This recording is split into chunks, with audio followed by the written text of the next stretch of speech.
Hello everybody, today I'm going to talk about the hip hinge. The hip hinge is a basic movement, basically one of the ways to describe it is a deadlift. Oftentimes I see it done improperly, especially when someone is squeezing the kettlebell. More or less you're bending in half at the waist, right at the hips, and the knees for the most part are going to stay stationary. Now, one of the tools that I always use is something very simple. You may have it around the house, a broomstick.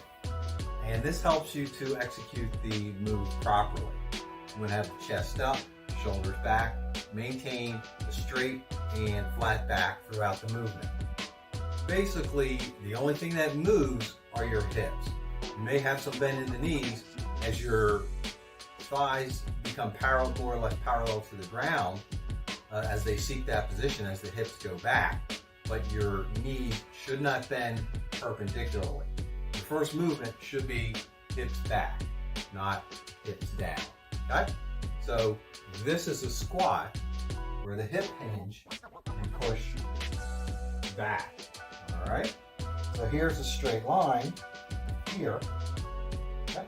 And if I do this properly, okay, see my knees are still in line and my body is cut in half by the perpendicular line, and then I come back up.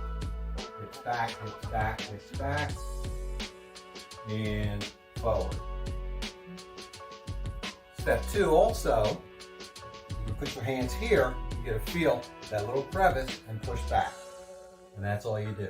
Keeping that chest up, shoulders back, push back. All right, that's your hip hinge. Simple enough, right? Wrong. A lot of people turn it into a squat, especially when they're using a kettlebell. They squat their swing. Many people do a kettlebell swing incorrectly. So, and it all comes from the hip hinge, which once again is an exercise that anybody can do and practice and get the benefits from it. So if I keep my chin parallel to the ground, okay, and lightly touch the pole to the back of my head and hold it a little bit here to right around the hips, and I push those hips back. The pole should not move. All right, just back, push, hips back. Right there, it should stay fairly straight in contact with my body. If I round my back, it comes up. If I tilt my head comes off. So the pole should stay in contact with my body the entire time. Just like that. Pushing those hips back, whoops. And sometimes, you're going to sit back on your heels. You might even lose your balance a little bit like I just did. Okay? So tighten the midsection, pushing the hips back, feel squeeze in the glutes and the hamstrings, and then forward.